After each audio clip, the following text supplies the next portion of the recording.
Hola, quiero explicarles cuándo un mercado es totalmente eficiente. Y bueno, hay que entender que la eficiencia del mercado es una situación que tiene cuando asigna de manera eficiente los recursos, logrando un mayor bienestar para toda la población. Un mercado eficiente ocurre cuando los bienes y servicios se producen y distribuyen al costo más bajo posible y aquellos que los valoran más son los que los adquieren. En un momento vamos a ver qué es el excedente del consumidor y qué es el excedente del productor, y de esta manera vamos a entender mucho mejor la eficiencia del mercado. Bueno, en esta gráfica vamos a entender cómo se genera la demanda de un mercado. Y entonces, a diferentes precios, vamos a ver qué tan dispuestos están los consumidores a adquirir un bien o un servicio. En este ejemplo, vamos a encontrar en la tabla del lado izquierdo que si este producto, se está hablando de un álbum, si este producto está a más de 100, pongámosle 100 pesos, nadie lo compraría porque es demasiado caro. Pero si el precio está entre 80 y 100, John estaría dispuesto a comprar el álbum. Si el precio estuviese entre 70 y 80, John, que estaba dispuesto a pagarlo entre 80 y 100, también lo compraría, pero además Paul también lo compraría, entonces ya la demanda serían de dos álbumes. Pero si el precio fuese entre 50 y 70, entonces ya estarían demandando el álbum John, Paul y George, y por lo tanto serían 3 unidades de ese álbum, y así sucesivamente. Si el álbum costara 50 o menos, entonces serían los 3 anteriores más Ringo, y por lo tanto la demanda sería de 4. De esta manera vamos construyendo la curva de la demanda, que lo hemos visto en videos anteriores. Muy bien. Pensando ahora que en realidad el precio estuviese en 80, pues como vimos en la tabla anterior, solamente una persona estaría dispuesto a comprar el álbum.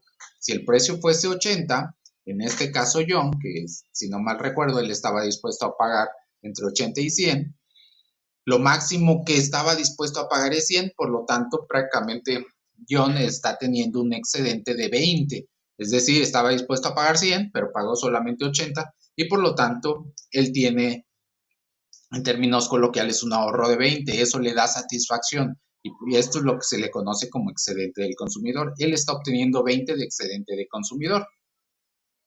Pensemos ahora que el precio no está en 80, pensemos que el precio está en 70.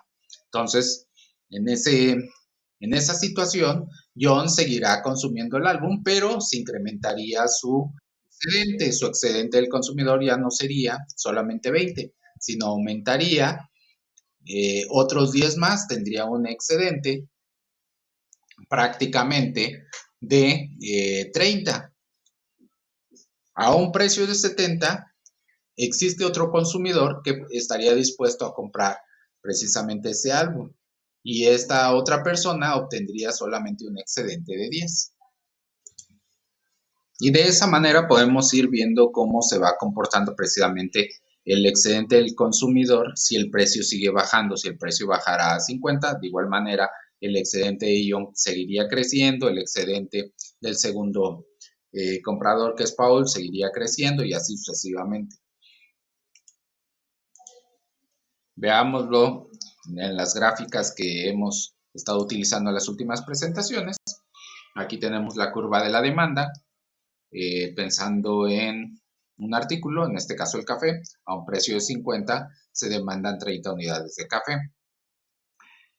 ¿Cómo determinar el excedente del consumidor? El excedente del consumidor lo vamos a ubicar cuando lo que se está dispuesto a pagar por un producto, en este caso el café, es superior al precio. Entonces, todo lo que está por arriba del precio y por debajo de la curva de la demanda nos va a decir que es el excedente del consumidor. Es lo que se puede obtener de parte de los consumidores cuando consumen café. Si el precio del café bajase de 50 a 30, veamos qué es lo que pasa con el excedente del consumidor. Pues prácticamente el excedente del consumidor aumentaría. Esa parte adicional que ahora está de amarillo sería el excedente adicional del consumidor para todos los consumidores que ya estaban adquiriendo precisamente unidades de café. Sin embargo, hay un extra, esa parte extra que es esta parte verde que se coloreó, sería el excedente del consumidor para nuevos consumidores, porque al final aquellos que no valoraban tanto una taza de café al bajar el precio ya estarían dispuestos a consumirlo y por lo tanto se beneficiarían precisamente de esto que sucede en el mercado y obtendrían una parte de ese excedente del consumidor. Si notan, el excedente del consumidor total creció si el precio baja, porque el área abajo de la curva de la demanda y por arriba del precio ahora es mucho mayor. Ahora veamos esto mismo, pero para la parte de los productores, para la parte de los oferentes. Y aquí vamos a considerar costos de producción y posteriormente vamos a plantear el precio. Pensando en diferentes personas que producen ciertos bienes o servicios, cada una de estas personas, lo podemos trasladar a empresas, tienen un costo de producción y obviamente ninguna empresa va a estar dispuesto a ofrecer un producto a un precio menor que su costo que implica la producción de ese bien o este servicio. Entonces, si tuviésemos un precio menor a 500, pues prácticamente ninguna persona estaría dispuesta a ofrecer ninguna unidad porque los costos de producción son mayores a 500. Pero en el caso de la tabla, Carmen, a un precio de 500 a 600 está dispuesto a ofrecer una unidad. Y entonces ya lo vemos aquí en la gráfica del lado derecho. Si el precio fuese de 600 a 800, aparte de Carmen, Georgina también estaría dispuesta a ofrecer una unidad adicional. Entonces en el mercado ya no solamente se estaría ofreciendo una unidad, sino 2 unidades, la de Carmen y la de Georgina. Pero si el precio sigue subiendo, acuérdense de la ley de la oferta, a mayor precio, mayor cantidad ofrecida. Si el precio subiese de entre 800 y 900, aparte de Carmen y Georgina, Frida también se incorporaría y por lo tanto se estarían ofreciendo 3 unidades. Si el precio sigue subiendo de 900 a más, entonces son las 3 personas que ya habíamos comentado, más María y por lo tanto la oferta sería de 4. Entonces vamos escalando en esta gráfica y si unimos los puntos nos va a dar por resultado la curva de la oferta. Si el precio en el mercado fuese de 600, pues solamente Carmen estaría dispuesta a ofrecer una unidad de este bien y por lo tanto esta parte sombreada en rojo sería el excedente del productor de Carmen porque ella estaba dispuesta a ofrecer una unidad si el precio oscilaba entre 500 y 600, es decir, el precio en el mercado es de 600, por lo tanto está cubriendo sus costos de producción que eran 500 y por lo tanto su excedente es de 100.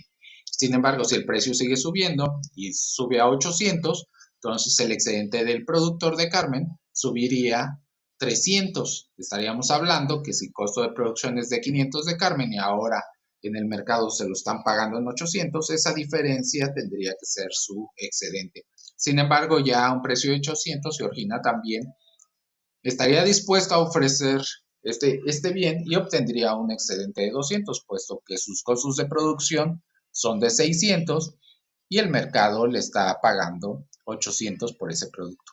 Y así sucesivamente. Veámoslo en una curva de oferta ya como tal, en donde tenemos el producto café a un precio de 50, se ofrecen 30 unidades. Por lo tanto, todo lo que esté por debajo del precio y por arriba de la curva de oferta sería el excedente del productor. Esta línea de oferta que tenemos aquí representa estos costos de producción que veíamos en esta tabla y en esta gráfica. Si lo trasladamos a la gráfica de la oferta, por lo tanto, la línea de oferta va a representar los costos de producción de las empresas y todo lo que esté por arriba de los costos de producción y por debajo del precio, en este caso de 50, será el excedente del productor. ¿Estamos? ¿Qué es lo que sucede con el excedente del productor si el precio sigue subiendo? Si el precio sigue subiendo, por consecuencia, los empresarios, los oferentes, incrementarían su excedente. Es decir, esta parte que se sombreó sería un excedente adicional para todos los productores que anteriormente ya estaban ofreciendo sus productos. Pero adicionalmente, como el precio ya es mayor, es más atractivo, entrarían al mercado nuevos productores y estos nuevos productores obtendrían este excedente adicional que está marcado en la parte gris de esta gráfica. Si unimos ya la oferta y la demanda en un mercado, pues la eficiencia en este mercado se va a alcanzar cuando alcancemos el punto de equilibrio. ¿Por qué el punto de equilibrio? Porque en el punto de equilibrio, donde todo lo que se ofrece es exactamente lo que se demanda, ceteris paribus, recuerden, si todo lo demás permanece constante a un precio determinado, por lo tanto el mercado va a alcanzar eficiencia porque el excedente del consumidor va a ser el mayor posible en este mercado y el excedente del productor de igual manera. Aquí no habría mayor inconveniente en términos del mercado, puesto que está en equilibrio, no tenemos ni excedente ni escasez de productos, los consumidores están adquiriendo lo que más valoran, los productores están ofreciendo los productos arriba de sus costos de producción y están dispuestos a venderlos a ese determinado precio y por lo tanto se dice que el mercado es eficiente y la sociedad en su conjunto se beneficiaría. Esto considerando que estamos en un mercado de competencia perfecta, donde hay muchas empresas, muchos oferentes, hay muchos demandantes, muchos consumidores. Ninguno de estos dos tiene un poder importante en el mercado para determinar el precio. El precio, por lo tanto, se determina de acuerdo a la oferta y la demanda.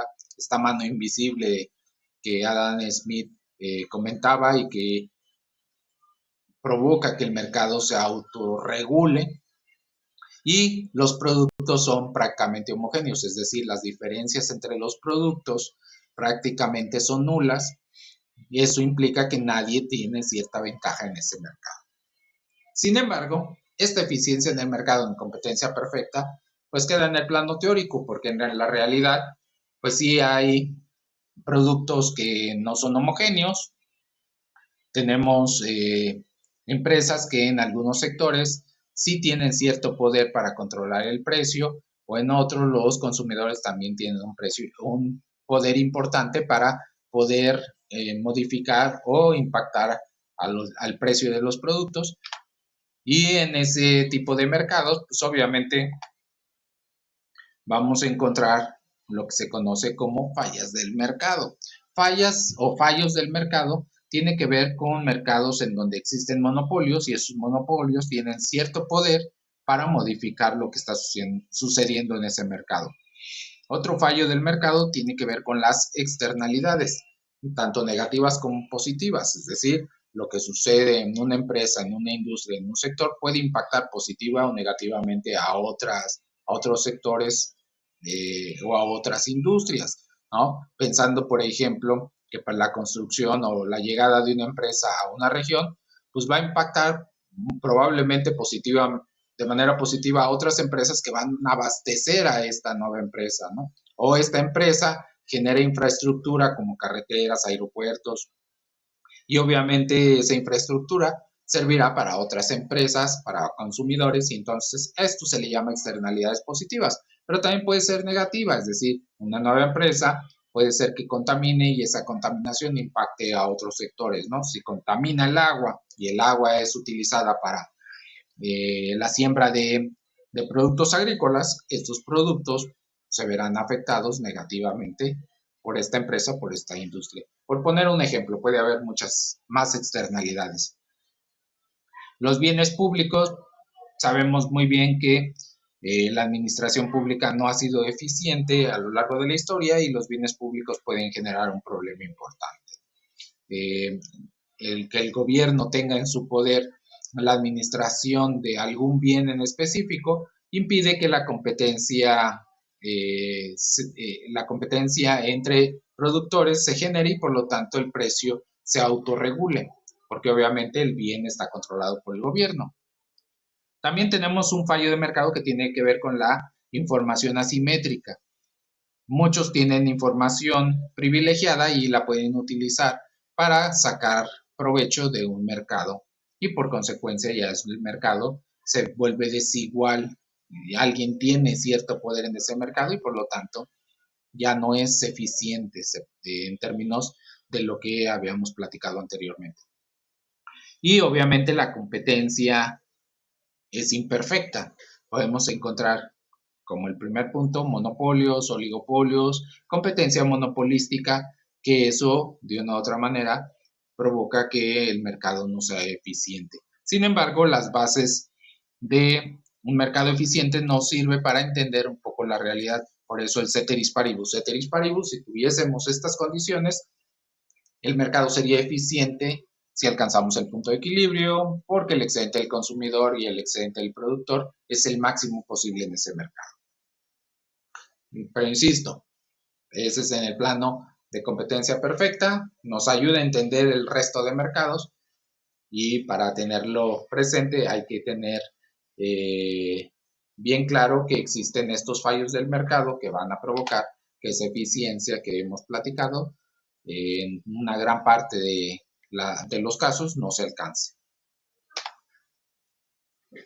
¿Qué es lo que sucedería en un mercado eficiente si se aplica un impuesto?